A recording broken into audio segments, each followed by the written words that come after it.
पैसे आहेत का तुझ्याकडे? माझ्याकडे पैसे बिशे काय नाही, बघ तुझं तू काय ते. हे वेडास का तू?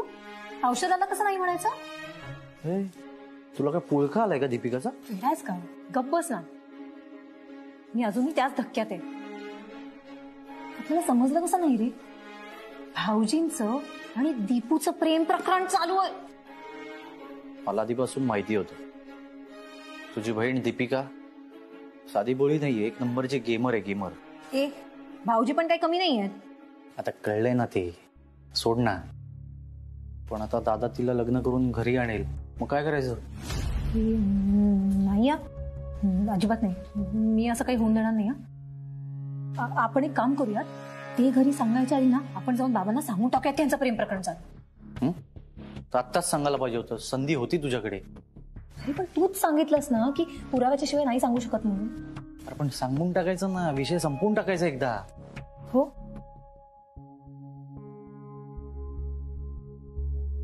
हे नाही, अशा वेळेला मी जर काही सांगितलं ना तर मग उगीच मलाच दोष देणार सगळे. मग परत तेच चिडचिड, भांडण, आरडाओरडा. प्लीज नको, मला कंटाळा आलाय सगळ्या गोष्टींचा. हे बघ बेबू, आता ना आपण जे काही करायचं ना ते एकदम थंड डोक्याने विचार करून हुशारपणाने करायचा. ऐक, माझं ऐकणारच की नाही? बोल.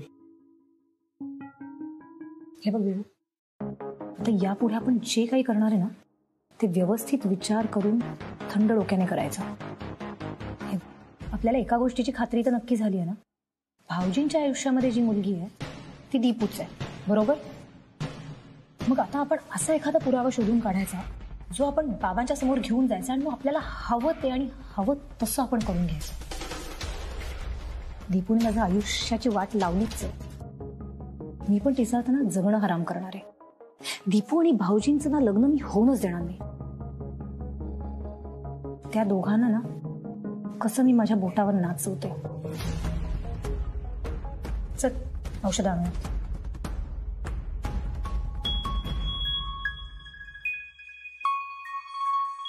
काकू, काकू, दीपिका मॅडम कशा आहेत? साळगावकर, तुझं प्रेम जिंकलं. आपली दीपू कोमातून बाहेर आली आहे. काही म्हणाल्या का त्या? नाही, अजून फार काही बोलली नाहीये ती. डॉक्टर आतमध्ये चेक करतात म्हणून आम्ही बाहेर थांबलोय. पण सगळं व्यवस्थित आहे ना? इंद्रा, सगळं व्यवस्थित आहे. असं तू एक काम कर, पैसे घे, अजून पेढे आण, हॉस्पिटलमध्ये सगळ्यांना वाट. आत्ता मागवतो. मी आलोच. साळगावकर, काय म्हणू रे तुझ्या प्रेमाला? ज्या व्यक्तीवर आपलं एवढं जीवापाड प्रेम आहे ती व्यक्ती मरणाच्या दारात उभी असताना तू हार न मानता तिच्यासाठी झटलास. खरं साळगावकर, आजच्या काळात असं प्रेम बघायलाच मिळत नाही रे. तू जिंकलास, खरंच जिंकलास.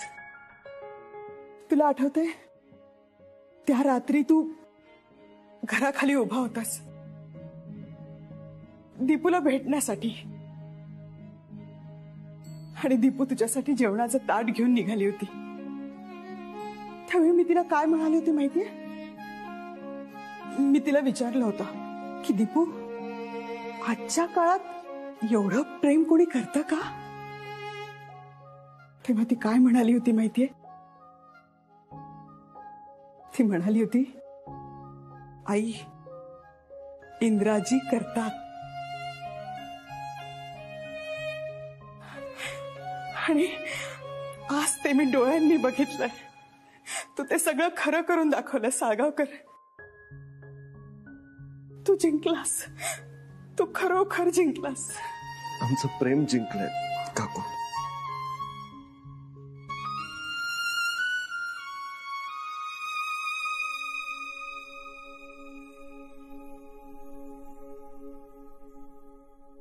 साळगावकर, तुम्ही अनवाणी का फिरताय?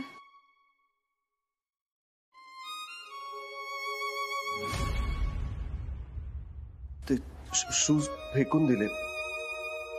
आय मीन फाटले होते म्हणून फेकून दिले. साळगावकर, आपली दीपू शुद्धीवर आली.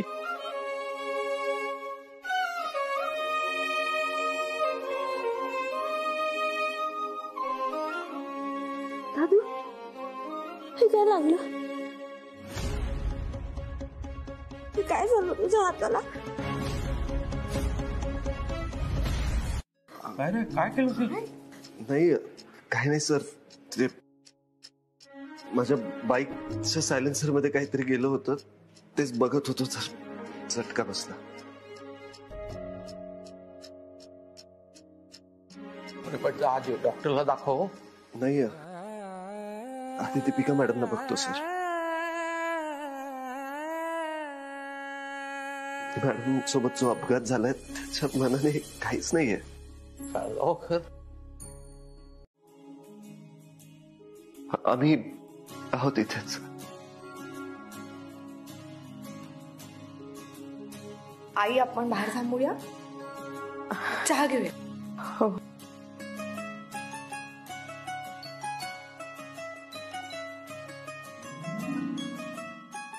काय झालं? काही नाही, आपण चहा घेऊन येऊयात का? हो चल ग मुक्ती, या.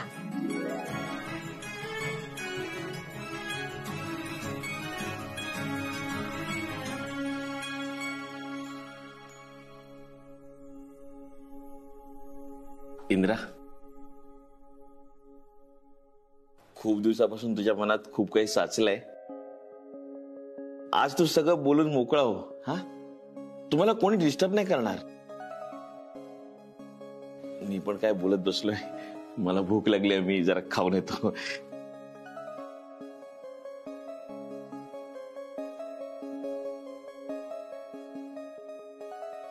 कसे आहात तुम्ही इंदिराजी? पुन्हा एकदा माझं नाव घ्याल? इंदिराजी, अजून एकदा नाव घ्याल? इंदिराजी. तुम्हाला सांगू मॅडम, सुखाची व्याख्या काय मला नाही माहित, पण आज जर कोणी मला विचारलं ना की माझी सुखाची व्याख्या काय, तर माझ्यासाठी हेच सुख आहे मॅडम. तुमच्या तोंडून पुन्हा एकदा माझं नाव ऐकणं. मॅडम, किती वाट पाहायला लावली मला. तुम्हाला कल्पना नाहीये माझी काय अवस्था झाली होती. तुम्ही माझ्या समोर होतात, पण तुमचे डोळे बंद होते. असं वाटत होतं सगळं जग सायलेंट मोडवर जावं आणि मला फक्त तुमचा आवाज ऐकू यावा. पण तुम्ही काही बोलतच नव्हतात मॅडम. आता पुन्हा असं नाही वागायचं मॅडम. माझ्यापासून पुन्हा दूर नाही जायचं. खूप त्रास होत होता मला. काय असं वाटत होतं की मी काय करू आणि तुम्हाला बरं वाटेल.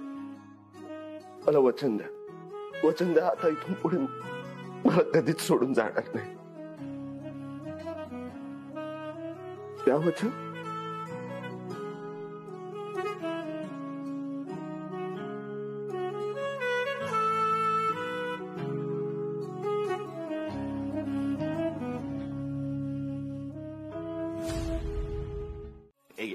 पेढा घे, पेढा घे. चल चल चल, अजून पण माणसं पाठव. ए कार्तिक, अरे बाबा, तोंड उघड, तोंड उघड, तोंड उघड, तोंड उघड. अरे कसला पेढा आहे पण हा? सानिका, तू तर 10-12 पेढे घे. मी? अरे पण कसले, कशासाठी पेढे आणले ते? आणि कुणी आणले ते पेढे? पेढे मी घेऊन आलोय. काय झालं, आपल्या दीपिका मॅडम आहेत ना, त्या कोमातून बाहेर आले. आता एवढी आनंदाची बातमी म्हटलं, सेलिब्रेट तर झालीच पाहिजे ना. तुला अजून हवंय? बॉक्स दे ना. ये अजून घेऊन येतो. अरे एन्जॉय करा. ती इकडे पुढे कर. पेढ्यांचं पडलंय का? तुला आनंद नाही झालाय? तुझी सख्खी बहीण शुद्धीवरती आली आहे. देवू, मला आनंद झालाय, पण त्यापेक्षा ना मोठा आनंद उद्या मी बाबांना देणार आहे, जेव्हा मी त्यांना दीपूचं आणि भाऊजींचं प्रेम प्रकरण सांगणार आहे. तेव्हा मला बघायचंय की बाबा काय म्हणतात त्यांच्या लाडक्या आणि संस्कारी दीपूला. असं जर तू केलंस ना तर हे पेढे सोड, तुला काहीतरी मस्त खायला घालीन. झालं तुझं? चला.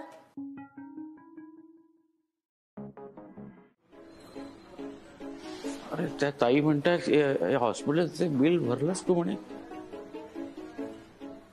हो, मी बिल भरलं सर. पण तू का भरलंस रे बाबा?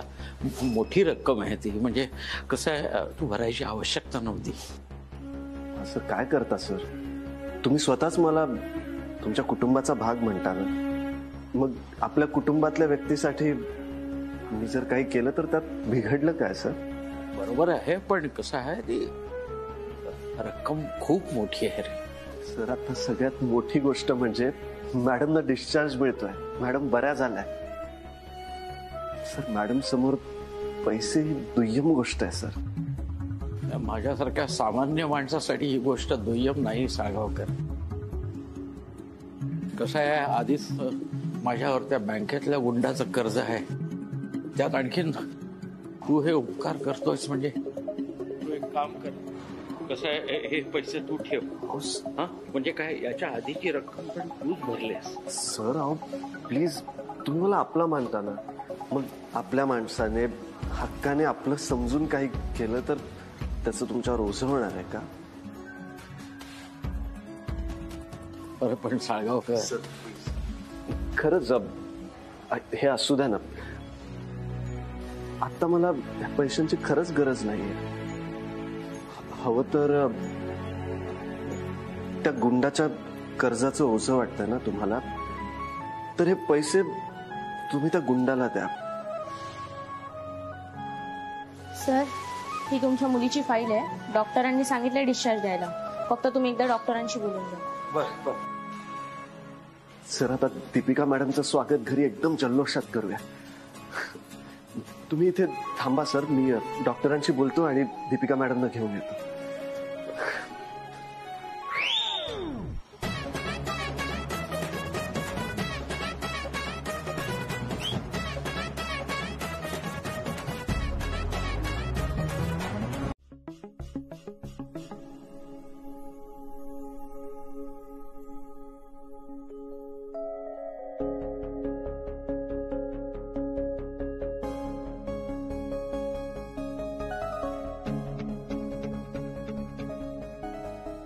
मॅडम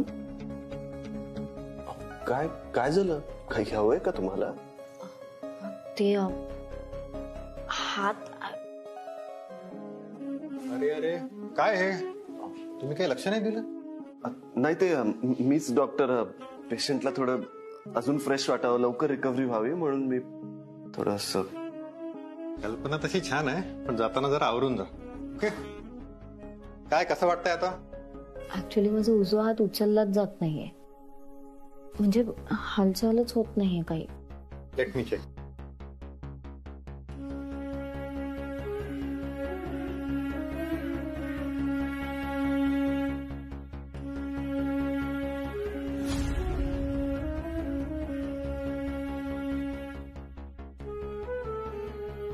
काही जाणवत आहे?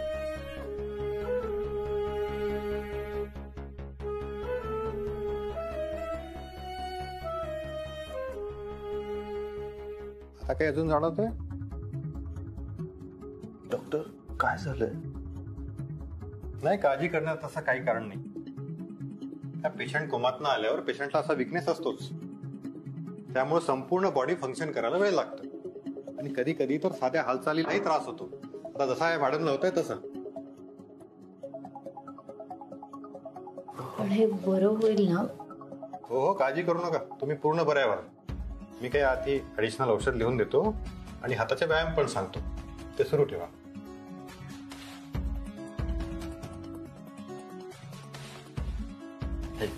Thank you doctor.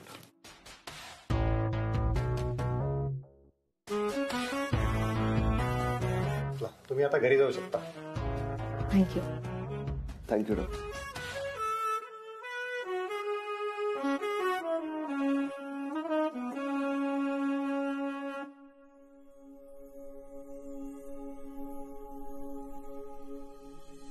कशाला टेन्शन घेता मॅडम?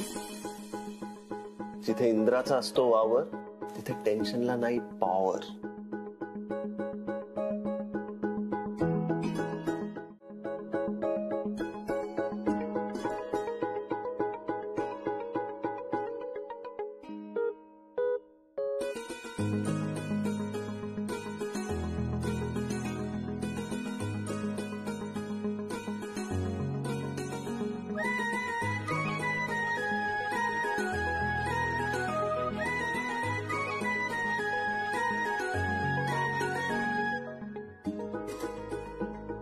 मॅडम, आता तुम्ही बऱ्या होत नाहीत तोपर्यंत समजा मीच तुमचा हात आहे.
दीपुताई दीपुताई, तुझ्यासाठी एक गंमत आहे.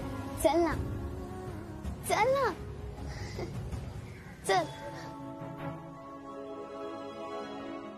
कधी सांगणार आहेस तू दीपिका आणि दादाचं लफड आहे म्हणून?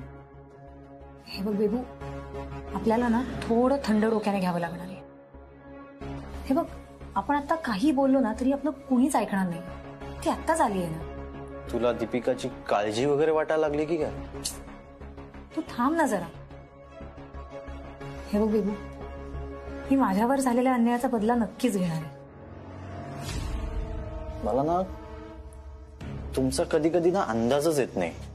तुमचे तत्व संस्कार काय ग, तुझ्या वेळी बरोबर बाहेर येतात त्यांची तत्व आणि संस्कार, आणि या दीपिकाच्या वेळी काय होतं त्यांना? बेबू, आता फक्त एकच दिवस थांबायचं आपल्याला. काय करणार आहेस बेबू? फक्त आजचा दिवस जाऊ दे. उद्या ना आपण इथे यायचं आणि बाबांना ते प्रेमपत्र दाखवायचं. नाहीतरी मला म्हणतातच ना, सानिका खूप आरडाओरडा करते, भांडणं करते, वाद घालते. तर आता तू उद्या बघच. उद्या तुझ्या भाषेमध्ये सानिका भांडण आरडाओरडा असं काही नाही करणार.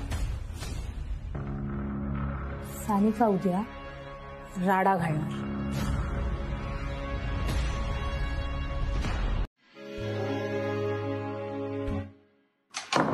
बापरे, मला आज उठायला जरा उशीरच झाला रे सत्तू.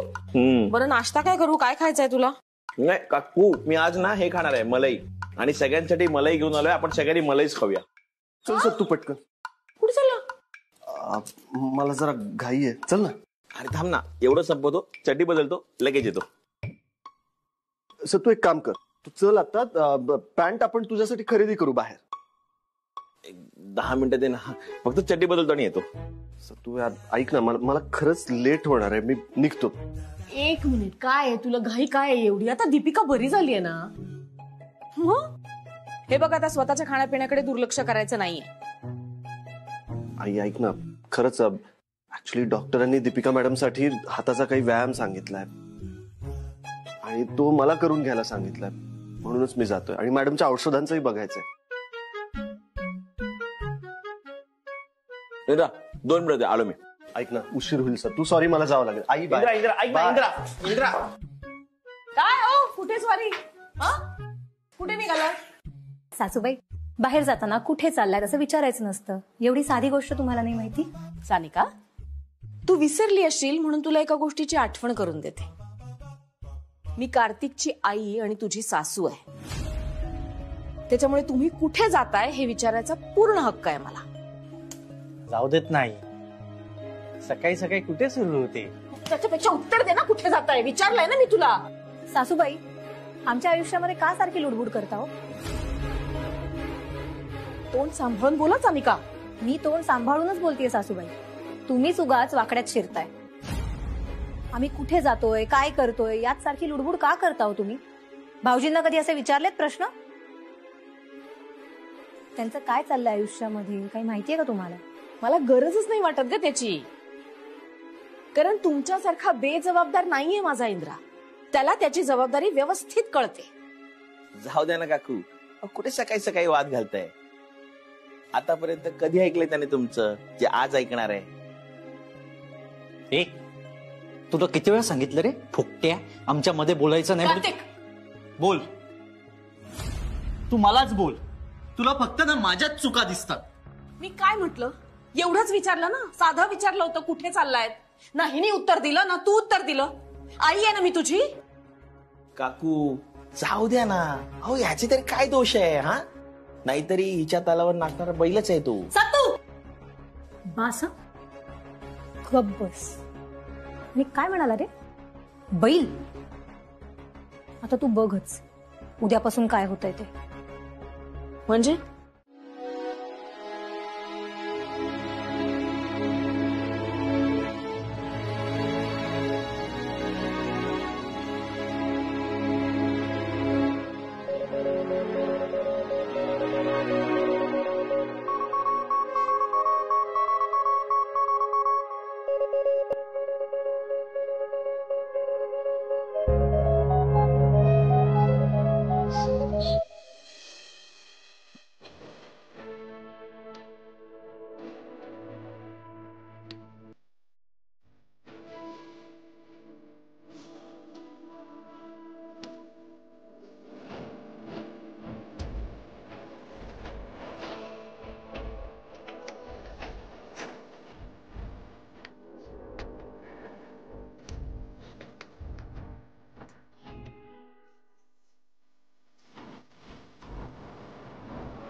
आई आली आहे वाटतं. पाणी हवाय दीदी? पाणी दे ग हिला आणि थंड दे हा, बर्फ टाकून. कसं हिला खूप गरम होतं, आपल्याकडे एसी नाहीये ना.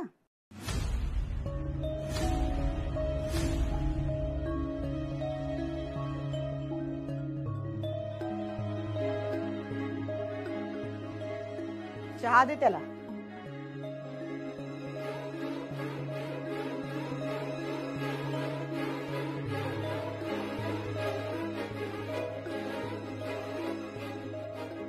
इंदिराजी मला मला बाहेर घेऊन चला ना. मला काहीतरी चाललंय बहुतेक बाहेर. काय काहीतरी बोलतायत.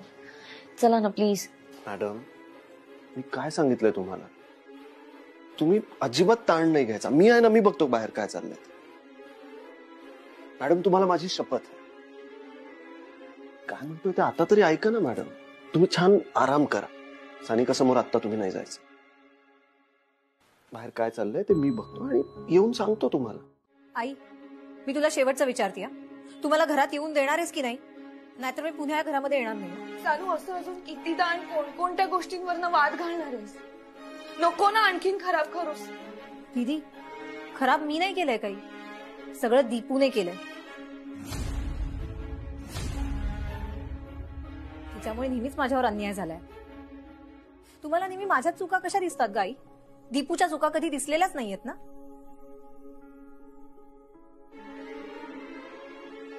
कशी दिसणार म्हणा? कारण तुमच्या सगळ्यांच्या डोळ्यावर ना बाबांच्या संस्काराची आणि तत्वाची पट्टी बांधलेली आहे.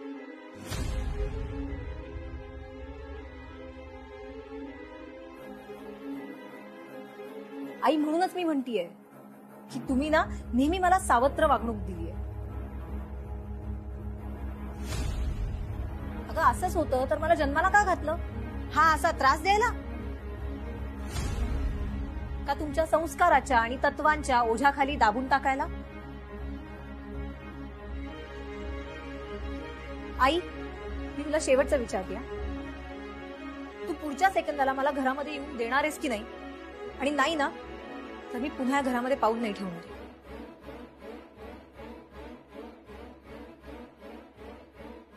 काय तुझं?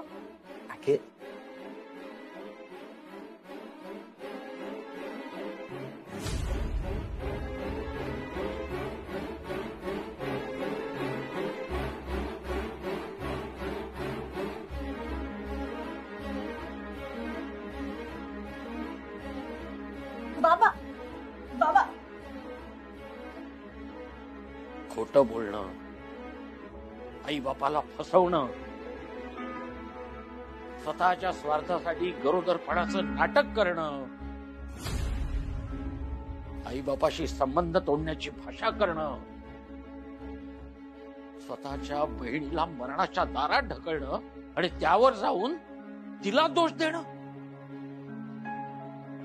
काय अजून काय काय शिल्लक काय राहिलंय म्हणून तू आज इथं आलीस? तू इतकी वर्ष या घरामध्ये राहिलीस पण अजूनपर्यंत तू तुझ्या आई वडिलांना सुद्धा ओळखू शकली नाहीस ना? तू कशीही वागलीस तरी सुद्धा मी तुझ्या हाताला धरून इथं घरामध्ये आणलं आणि तरी सुद्धा तू म्हणतेस की तुझ्यावर अन्याय झाला. नाही, बरोबर आहे. जी मुलगी गरोदरपणाचं नाटक करून मातृत्वाचा अपमान करते तिला आई वडिलांचं महत्व काय समजणार नाही का? नाही समजलं. कार्तिक, ती आजही बोलू शकली असती ना की मी तिला ढकललंय म्हणून, पण ती नाही बोलली रे. माझ्यामध्ये दीपू सारखा चांगुलपणा का नाहीये रे? कशाला हवाय तो चांगुलपणा? तू जरी चांगली वागलीस तरी तुझे घरचे तुझ्याशी चांगलं वागतील, तुला प्रेम देतील. आज पाहिलंस ना, तुझ्या आईनी तुला घरात सुद्धा घेतलं नाही, घराच्या बाहेर ठेवलं होतं. तो तुझा तत्ववादी बाप आज लेक्चर देत होता. हे बघ सानू, एक वार वाया गेला ना म्हणून लगेच शस्त्र खाली टाकायची नसतात, पुन्हा नव्याने तयारी करायची असते. आपल्याला अन्यायाचा बदला घ्यायचा आहे ना, एखादी गोष्ट जर आपल्या मनासारखी होत नसेल ना, किंवा ती मिळतही नसेल ना, तर ती वाकड्यात जाऊनच मिळवावी लागते. उद्या त्या दीपिकाचं आणि माझ्या दादाचं लग्न झालं ना, तर ती सून बनून आपल्या घरात येणार आहे आणि तुझ्या डोक्यावरती बसणार आहे. चालणार आहे तुला? नाही चालणार ना? हे बघ सानू, आज आपल्याला संधी होती दीपिका आणि दादाचं लफडं सांगायची. आपल्या हातात पत्र होतं. हे बघ, आजची संधी वाया गेलेली आहे. पण आपल्याला तर क्लिअर झालं ना की दादाचं आणि दीपूचं लफडं आहे. त्या पत्रापेक्षा आणखीन मोठा पुरावा आपल्याला मिळाला ना की तो आपण घेऊन येऊ की घरी. मग बघूया कोणाला कसं आणि किती प्रेम मिळतं ते. नाही, मी दीपूला अजून मोठं नाही होऊन देणार. तसं झालं ना तर तो माझ्यावर अन्याय असेल. कार्तिक, काही झालं ना तरी दीपूला धडा शिकवल्याशिवाय मी शांत नाही बसणार.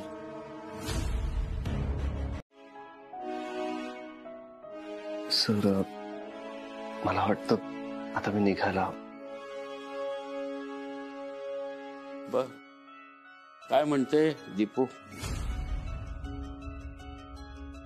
काही म्हणाली का तुला? नाही, म्हणजे डॉक्टरांनी दिलेला व्यायाम मी त्यांच्याकडून करून घेतला आणि औषधं दिली. आता होतील त्या बऱ्या. नारळ पाणी?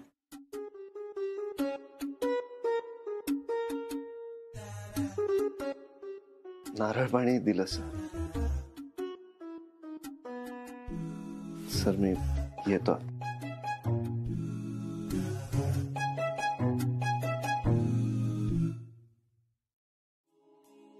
काकू, शलाकाजी, मी येतो.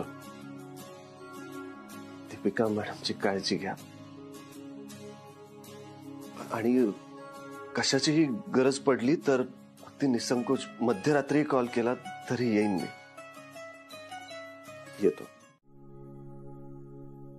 दीपू आपल्याला ही गोष्ट कधी सांगते हे माहित नाही. मला वाटतं आपणच या गोष्टीसाठी याचा पुढाकार घ्यायला हवा. ती मला सांग, मी सानिकासाठी साळगावकरची मागणी घातली होती आणि आता दीपूसाठी त्याचा हात मागणं योग्य वाटेल का? म्हणजे ताईच्या वेळेला नाही जुळल्या गाठी, दीपू सोबत मात्र जुळल्या. शिवाय दोघांचंही एकमेकांवर प्रेम आहे. त्यामुळे मला वाटतं की आपण पुढे जायला काही हरकत नाही. मी लवकरच जयश्री ताईंशी दीपू आणि साळगावकरच्या लग्नाबद्दल बोलतो.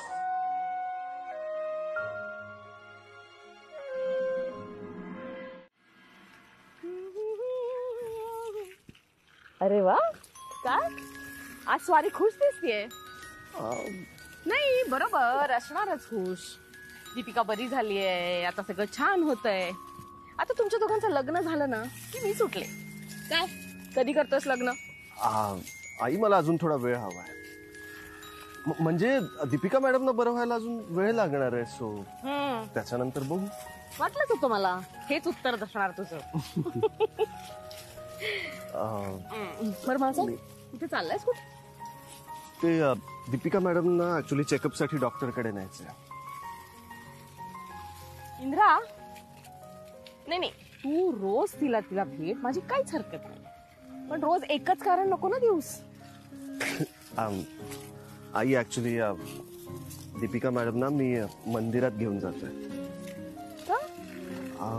मंदिरात ह्यासाठी कारण दीपिका मॅडम जेव्हा आजारी होत्या तेव्हा मी बाप्पाकडे प्रार्थना केली होती त्या लवकर बऱ्या व्हाव्यात म्हणून. आणि आता त्या बऱ्या झाल्या आहेत तर बाप्पाकडे दर्शनासाठी घेऊन जायचं. जा घेऊन जा तिला. पण माझं तिला नेणारच कसं? त्या बाईकवर बसता येणार आहे का तिला? त्याचा विचार मी केलाय. काय दाखवू?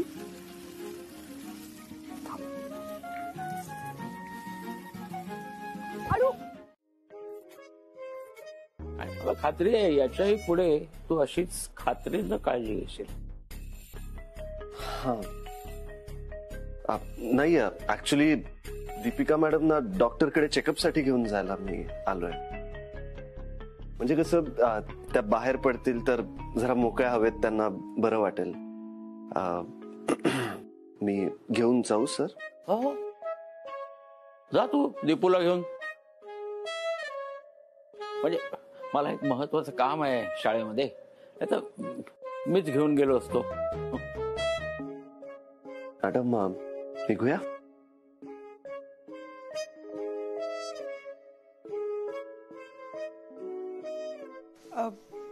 साळगावकर, मी काय म्हणते, दीपूच्या हाताचं ते असं झालंय ना, तिला तुझ्या गाडीवर नाही बसता येणार रे. तुम्ही रिक्षाने जाता का आज? त्याची तुम्ही काळजी करू नका काकू. मी आज कार घेऊन आलोय. इथे खालीच आणलीये. अरे तू गाडी कधी घेतलीस?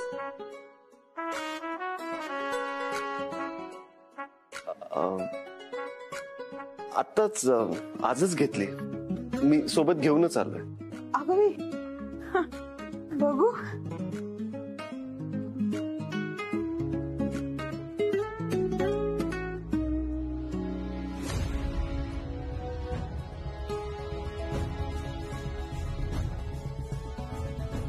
अरे वा, नवीन 4 चाकी घेतलीस? अशी अचानक का? काही नाही, मॅडम साठीच. हा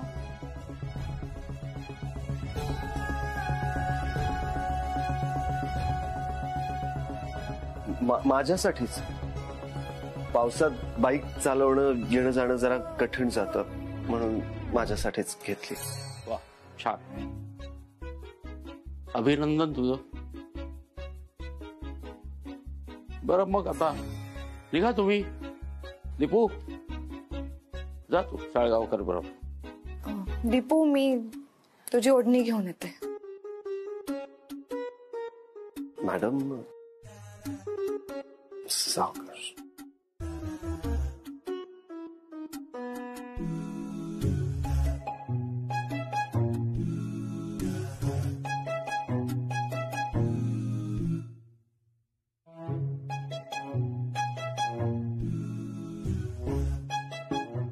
मी नेतो. येतो सर. सावकाश जा. ती काय काळजी करू नको.